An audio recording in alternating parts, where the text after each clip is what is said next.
Welcome back for the Brihat Samhita Nakshatra study. So we're up to the chapter in Brihat Samhita where it gets a little bit familiar to us by being more like the way we usually do astrology these days. He, the author of Varahamihira, talks about if you're born on such and such a day, you should have such and such a career. And the day belongs to a nakshatra by virtue of the nakshatra occupied by the moon when the sun rises.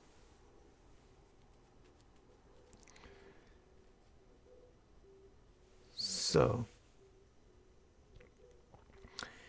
we had previously talked about Kritika and Rohini. Let's now talk about Mrigashirsha and see how many other ones we can pick up.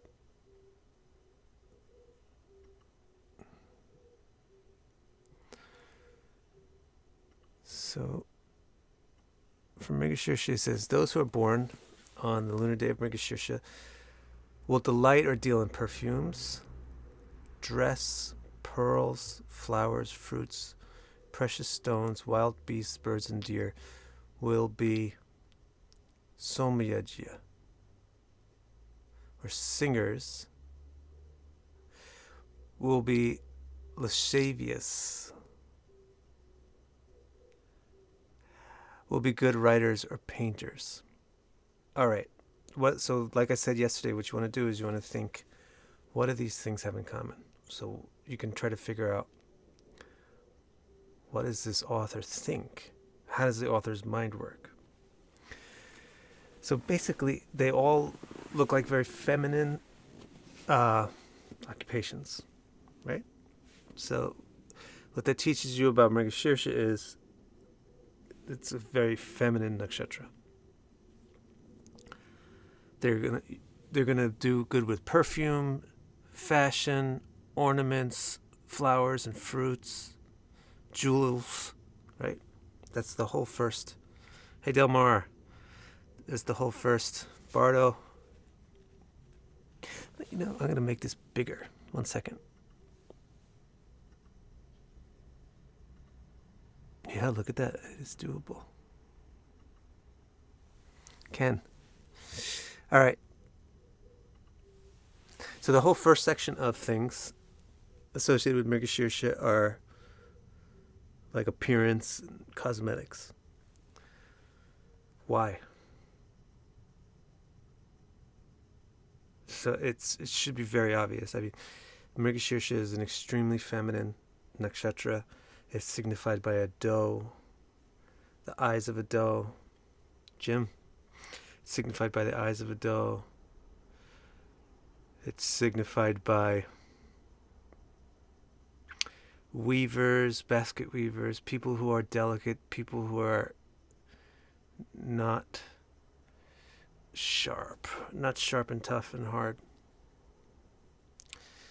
So then the other group of things is wild beasts, birds, and deer. What's that all about? Because Mrigashirsha is a deer, a forest animal. It's a mrig. Mrig means a herbivore, a vegetarian animal. So working good with foresty things, working good with animals is another potential for Mrigashirsha people.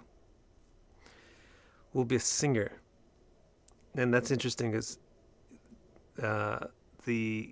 don't forget that the deity of Mrigashirsha also is Soma. Soma is very moon, is the moon. Soma is the moon, Chandra. And the Soma sacrifice, there's two types of sacrifices in the Vedas. One is kind of a sun-like sacrifice or ceremony, and one is a moon-like ceremony. One is the fire ceremony, and one is the water ceremony. So the water ceremony is called Soma Yoga. The Soma Yoga, Soma rituals are much more feminine than the fire ceremonies, which are much more masculine and almost feel like military chanting. whereas the Soma rituals have singers, and it sounds more like music. So he says you'll be a Soma Yajya. You should be a Soma Yajya if you're a Mrigashirsha native. Hey Robin, Shamna. If you're a Soma Yajya, that means you're a singer. So Mrigashirshas are good at beauty. It's a beautiful nakshatra. It's good at creating beauty. And then what's this word? Lascivious? Lascivious? That means they like sensual things. Will be good writers or painters. Get it? It gives you a very clear idea of Mrigashirsha. I think that's the most important thing, really. I know people who are kind of not on the side of doing astrology, but on the side of listening to astrologers will just listen to this and think, okay, I'm born under this nakshatra. What's my best career? They just want that answer. But the better thing to do, even for you, is to learn more about that nakshatra in general than your specific answer. I was doing a class with somebody yesterday where we were discussing the Taittiriya Brahmana's prayer for Uttara Ashada. And there was a very interesting thing was mentioned that Uttara Ashada solves the problem. It presents a solution for here and there, or now and later, or this world and next world. So it does so by understanding the problem. So when we talked about that and discussed that, it became clear how important that is to do. Don't just try to solve your immediate problem. Like, I need a career. Better for you to understand your nakshatra. Then you can answer all kinds of questions, including what kind of career. And you won't just be bound to the specific examples given by an astrologer or an author as possibilities, but if you understand the essence. So try to understand the essence of the nakshatra by listening to the way Varahamihira describes the careers associated with that nakshatra. Mrigashirsha is dealing with perfume, dress, pearls and gems and jewelry and flowers and fruits and singing and enjoying and writing poetry and being a painter and art and beauty and foresty things. So that's the nature of Mrigashirsha. So you don't want to take Mrigashirsha and put it in a fight. You don't want to have Mrigashirsha confront a lion. You don't want to have that stuff like that. You want to have Mrigashirsha deal with gentle, soft, nice things.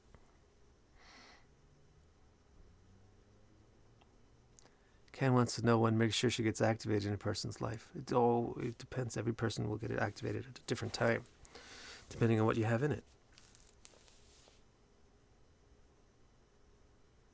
Or depending on where things are. All right.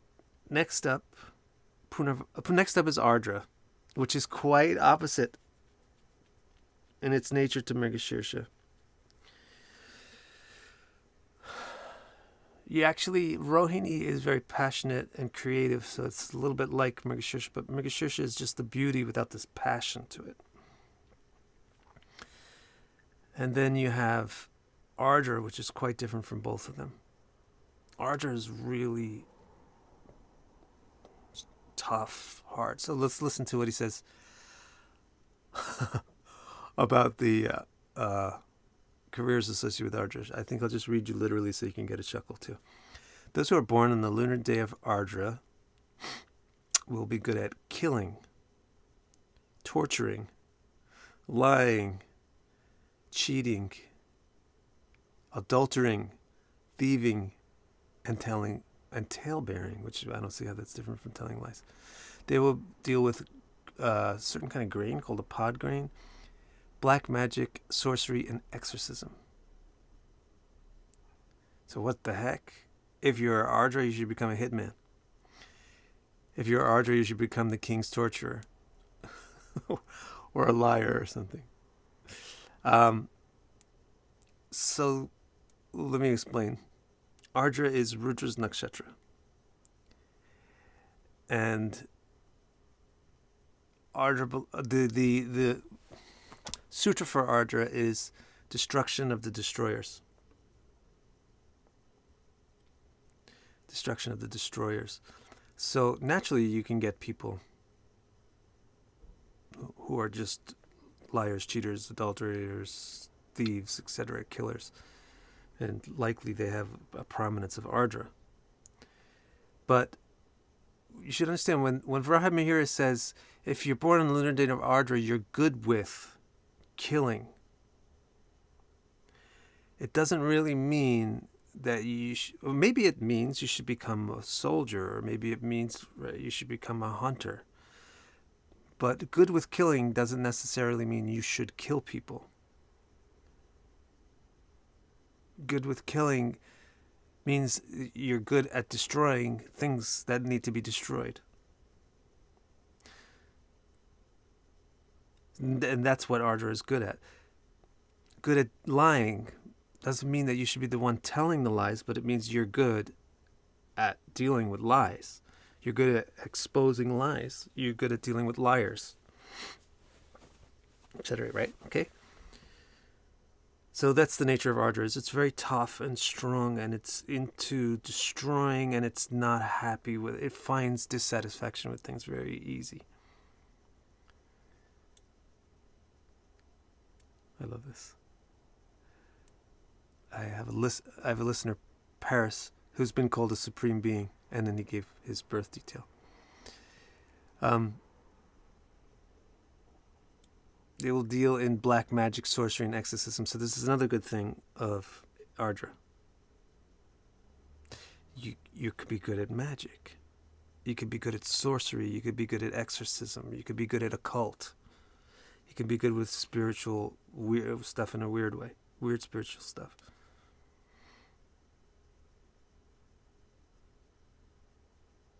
Okay? Any questions about this? How about a researcher? Basically, a researcher means somebody who's good at lying, or somebody who's good at thieving, cheating. Because if you're good with lying, thieving, cheating, then you can research to find the truth.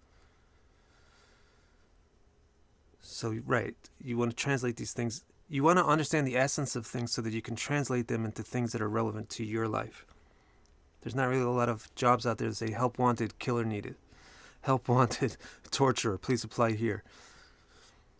But if you're stress testing things, if you're like working in a laboratory and stress testing things and exposing things to extremes, then you're a torturer. If you're even if you're like working on the vaccine for COVID-19, then you're torturing things. You're torturing the germs and viruses, your bacteria, etc. So think about the implications.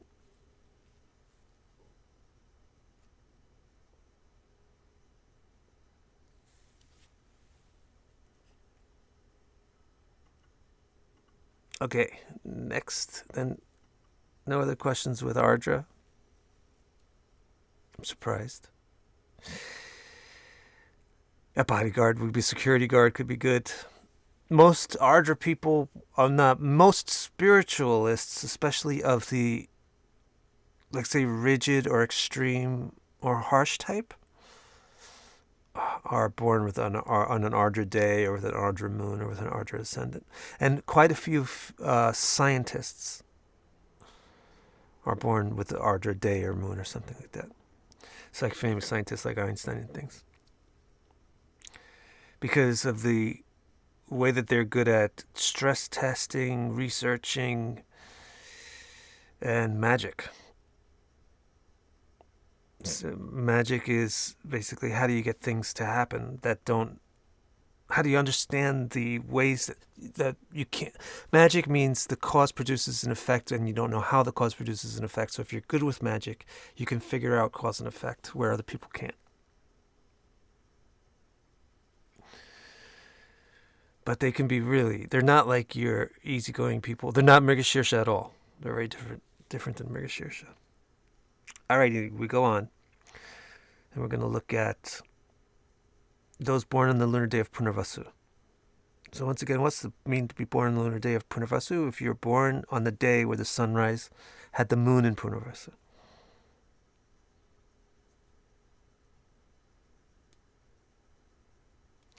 Ken wants to know if the house will impact the Ardra Nakshatra. Of course it will, but here Varahamihira is not talking about that. He's talking about the calendar day for Ardra, the calendar day for Mrigashirsha, the calendar day for Punarvasu, if you're born on that day. And if you want to figure out your calendar day of your birth, you just are 80% certain that it's the same nakshatra that your moon is in. But if you want to be totally sure, make a chart for the sunrise of the day you were born and see the nakshatra the moon was in. Okay, those born in the lunar day of Punarvasu will be noted for truthfulness, generosity, cleanliness, respectable descent, personal beauty, sense, fame, and wealth. They will also be merchants, dealing in excellent articles, will be fond of service, and will delight in the company of painters and sculptors. This is interesting. Those born in the lunar day of Punarvasu will be noted for truthfulness, generosity, cleanliness, respectable descent, personal beauty.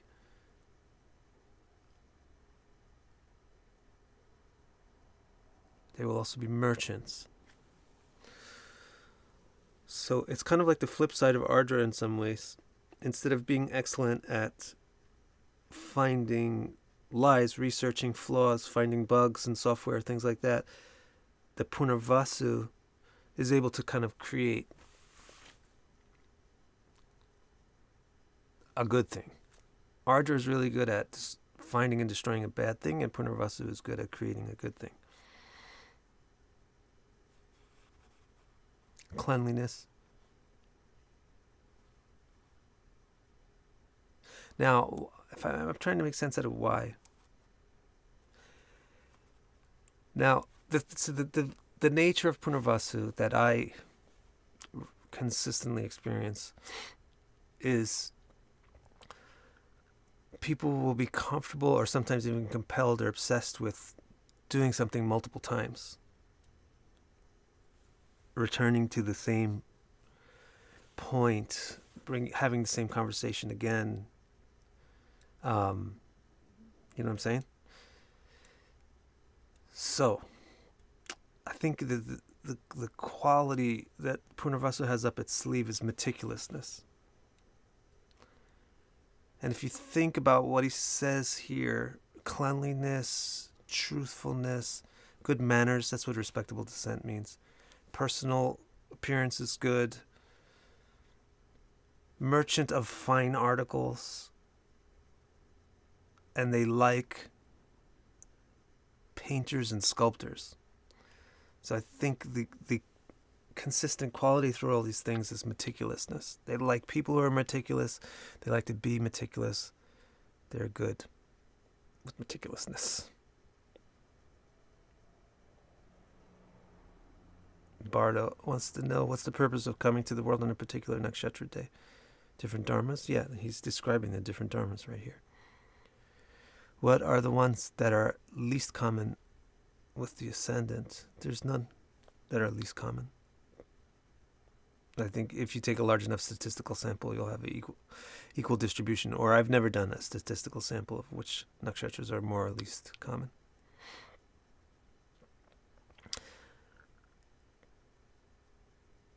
Okay, any questions about Punarvasu? Why is this, Jose wants to know, why is this symbol for Ardra a teardrop? Because Ardra means to make things wet. This is why it's named because it belongs to Rudra, who's the god of storms. And storms make things wet. They flood things. So whether it's a teardrop or a raindrop is your interpretation. It's most likely a raindrop in the storm. But because Ardra is very intense, it's a teardrop, and Rudra is actually, the word Rudra means storm caller and also means howler and also means crier, wailer. So the tear is also associated with that. Thank you, Diego. Okay, no questions about this one? Can it be said that Punarvasu Shakti is regeneration? Sure. It's cyclicity is the Shakti for Purnarvasa. It's the way that Purnarvasa works. So regeneration is like that. Reincarnation.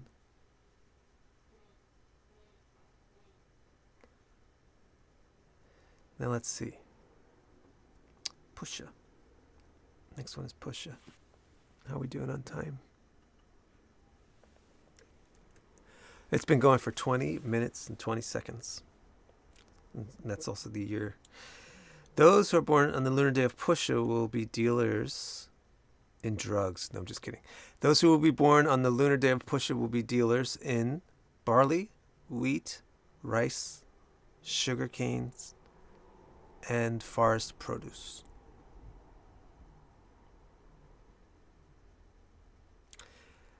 They will be ministers or they could be rulers or they could be ministers. They will live by water. They will be sadhus and delight in sacrificial rites. So this is very interesting. Now the sutra for Pusha is getting good advice to accomplish deeds quickly and successfully, is the nature of Pusha. So the whole thing of Pusha relies on having a good advisor, being wise about what you do because you have a good advisor, and then prosperity because of that. Prosperity because of having good education or a good advisor. So look at the careers that Varahamihira suggests. He suggests to be an advisor. You'll be a minister, or maybe you could even be a ruler. But if you're a ruler, you would be a ministering type of ruler, like a ruler by intellect. There'll be sadhus, because they listen to the Vedas. They'll delight in sacrificial rites. They'll like the Vedas. They'll like guidance. Or they're going to deal with these things that make you fat. Because Pusha actually means nourishment. And guidance creates surplus. Surplus is fat. So Pusha is a fatty nakshatra.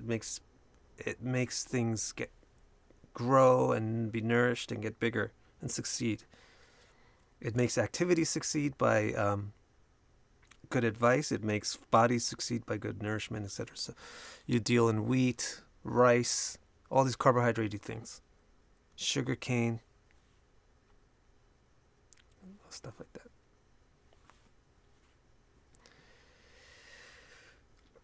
Any question about Pusha? We had one kind of a question here. What flavor it adds to life if you have your moon nakshatra and day nakshatra differ? Yesterday you said it might be the case for some of us.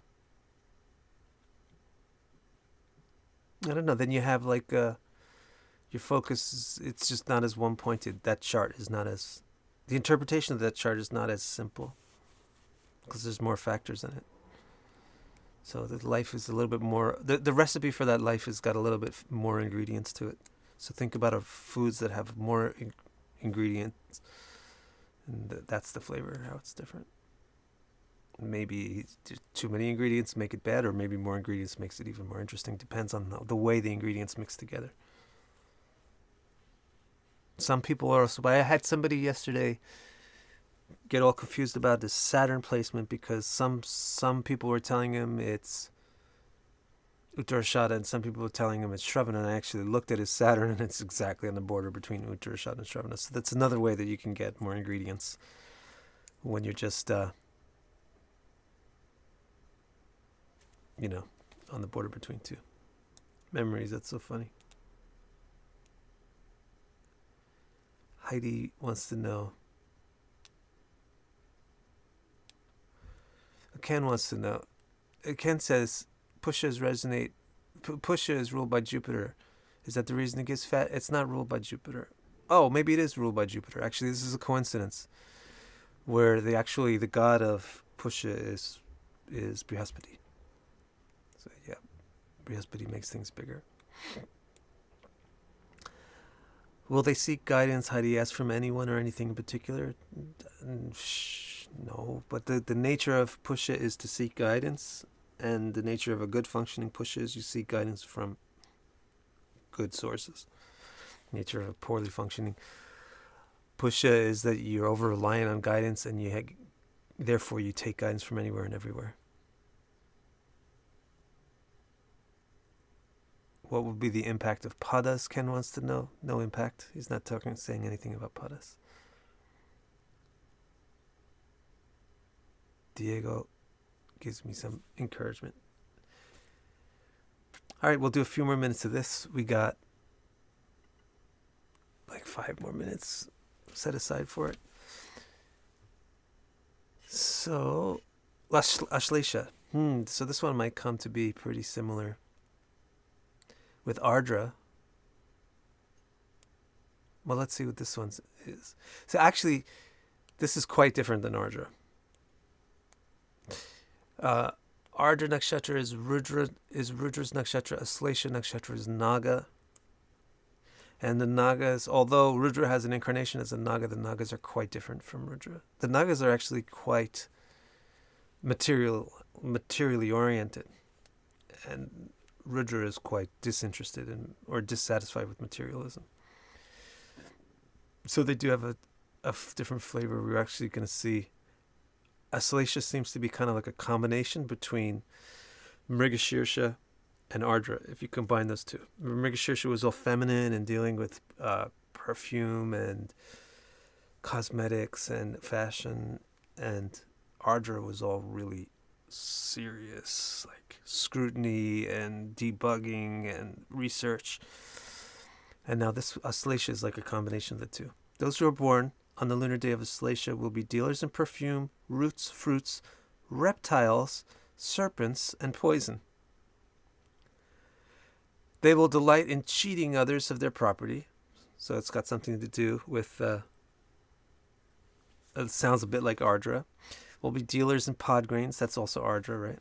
Will be skilled in medicine of every sort. That's not Ardra. So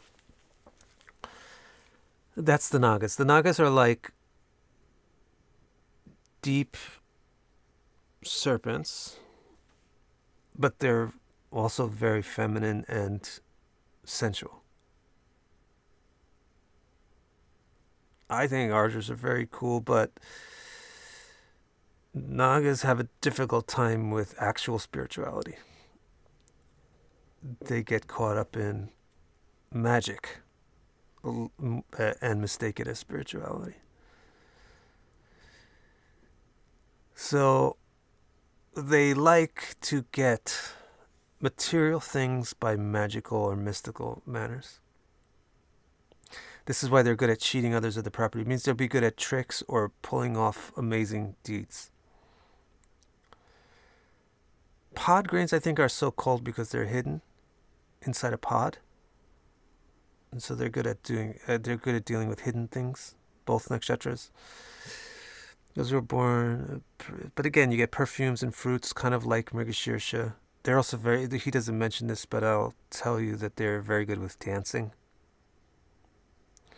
They're super good with dancing. He says medicine, so why does he say medicine? This is because you make medicines out of poisons. You make medicines out of poisons. So serpents used to be, the serpent venom used to be important for some alchemies and things to make different kinds of medicines. So people who are good with serpents and reptiles would be the pharmaceutical people that would make pharmacy stuff, medicine. So in this day and age, you would say, Ashlesha, maybe you should look into pharmaceutical. Maybe you should be a medical researcher. Especially if like make a medicine that works against aging or works against ugliness or something. It gets rid of blemishes.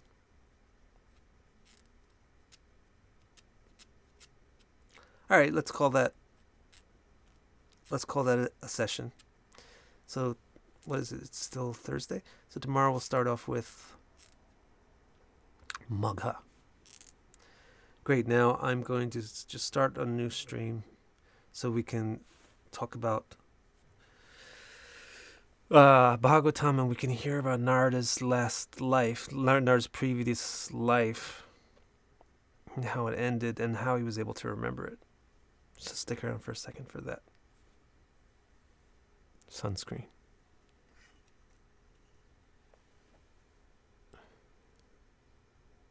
Thank you, Heidi.